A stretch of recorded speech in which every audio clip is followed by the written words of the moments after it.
This is the Boys Podcast on TV Podcast Industries. We're talking about The Boys Presents Diabolical, Episode 3, Nubian Vs Nubian.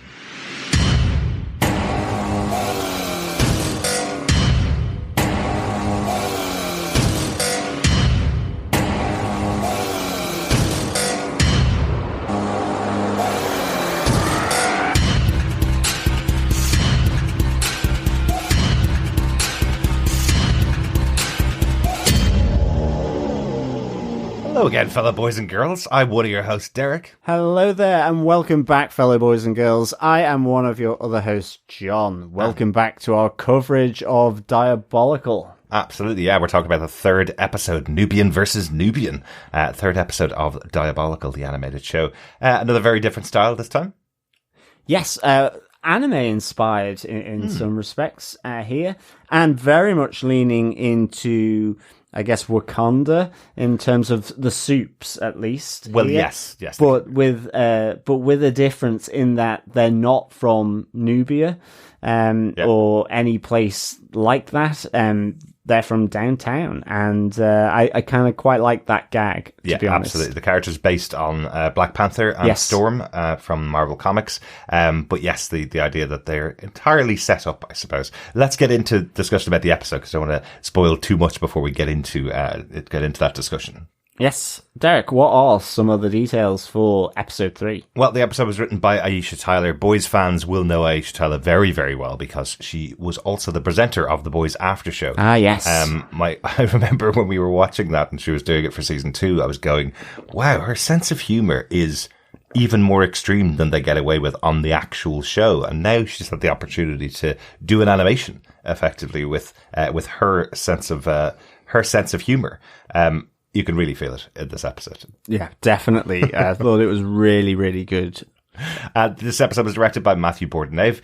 First directing gig, but lots and lots of animation for DC, including Batman The Long Halloween Parts 1 and 2. Excellent stuff. Which came out last year. Yeah. Really, really good. If you liked the Batman Long Halloween story, go check that one out as well. But yeah, you could tell there's someone with a proper animation skill behind the scenes in this one. Yeah, no, absolutely. Yeah. Well, John, do you want to give us your one-ish line synopsis for episode 3 of The Boys Diabolical? Sure. A dream marriage between Supes, Prince Nubian, and Nubia, Queen of Thunder, crumbles. But their daughter Maya, despite her best efforts, is there to clean them out in the divorce. She wants a pony. And that's kind of it. That's the story. It really is. All been pretty straightforward. Back of a cigarette packet, as we used to say in the old days, kind of concepts, one-liners going, this is what we're going to talk about. But this time we have the battle effectively between the Supes and their supervillain, and we see how structured this world is by Vought. We see that the whole meeting of Prince Nubian and Nubia was all scripted.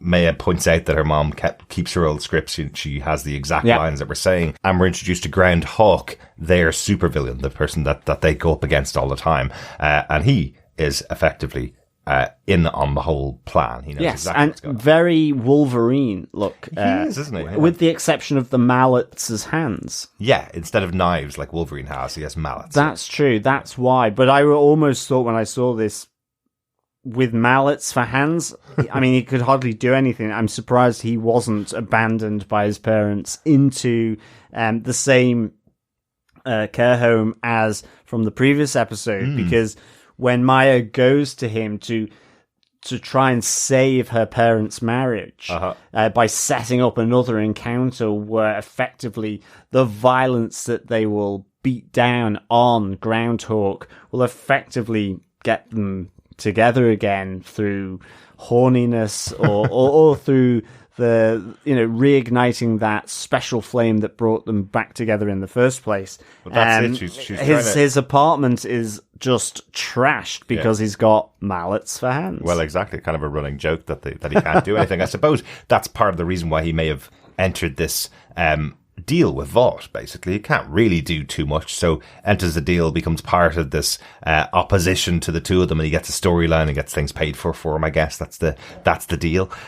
So that's an interesting concept coming out of the boys' world. We know how scripted everything is for them, so interesting that they would script this whole love story effectively between these two characters. So Yeah. I did like that with Maya, where she's saying, my parents are only in love when they're fighting. I mean, fighting against somebody else, because they fight all the time now, you know? Yeah. So.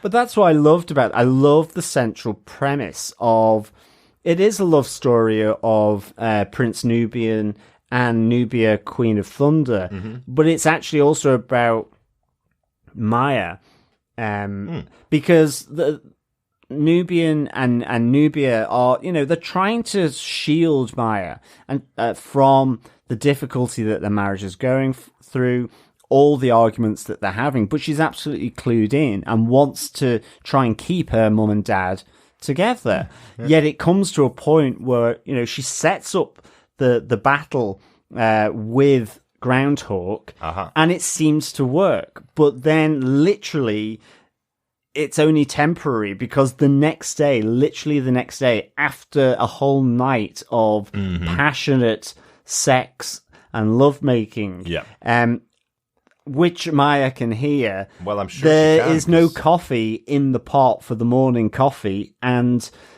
the fight begins again. And I guess with lack of sleep, it's just Maya's kind of like, forget this, and she wants them to divorce. She's also going to get some of the assets from this, and she wants a pony. And I loved that twist of ultimately it being set up as, trying to save a marriage and a divorce between two adults, and it ends up really where the kid wants to divorce her parents. Well, yeah. And so I like that. Basically, the marriage was a business transaction to begin with, all written by Vought. So now I'm going to get in on it effectively at the end. But yeah, no surprise that she heard her parents having sex, since it seems like Nubia, Queen of Thunder, brings down all of the thunder and lightning going on right above their home when they're having sex. I don't think anybody in the neighborhood would be any doubt what's going on in the Nubian household. I guess not. Yeah, we didn't mention that is really loud. It certainly is. It certainly is. We didn't mention Aisha Tyler, of course, playing Nubia. So written and starring Aisha Tyler, of course. And we have Don Cheadle in here. Yes.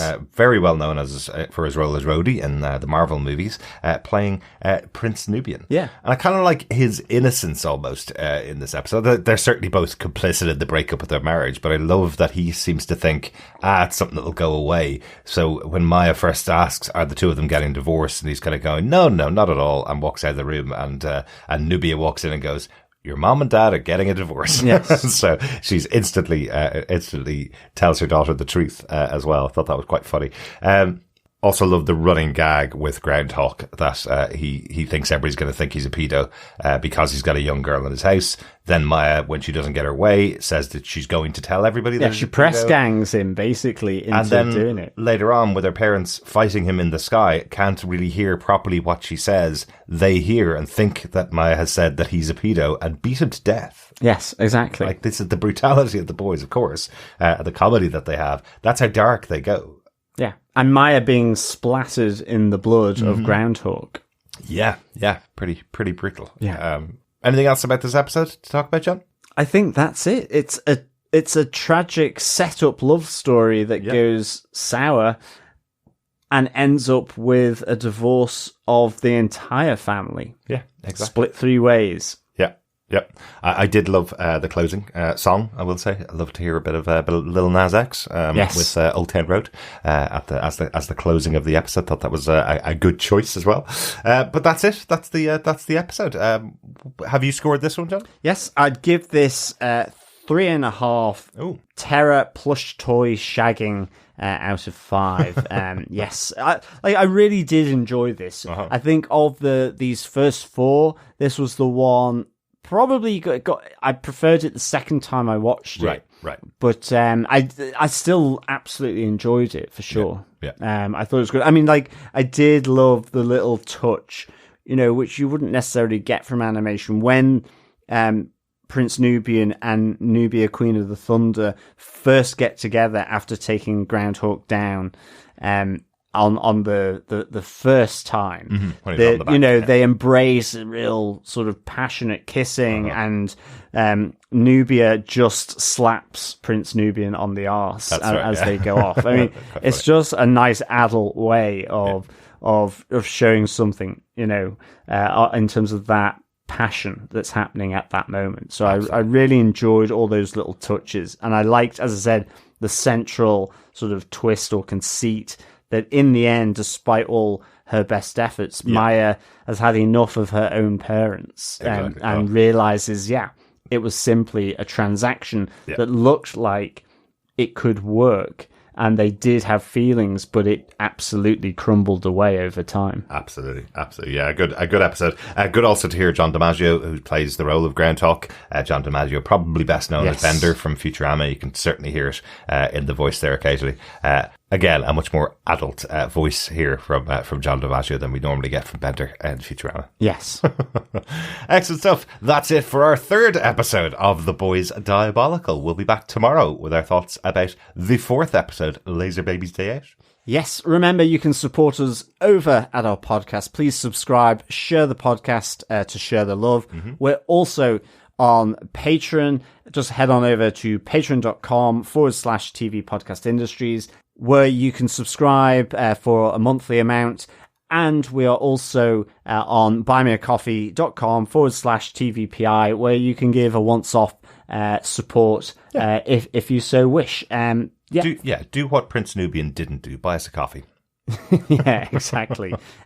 Thank you so much, fellow boys and girls, for joining us. As always, it's great having these little delves into Diabolical with you. Speak to you again soon. Absolutely. And remember, if you want to share any thoughts about any of the episodes, you can email us to feedback@tvpodcastindustries.com or pop over to our Facebook group at facebook.com/groups/tvpodcastindustries. Yeah. Bye. Bye.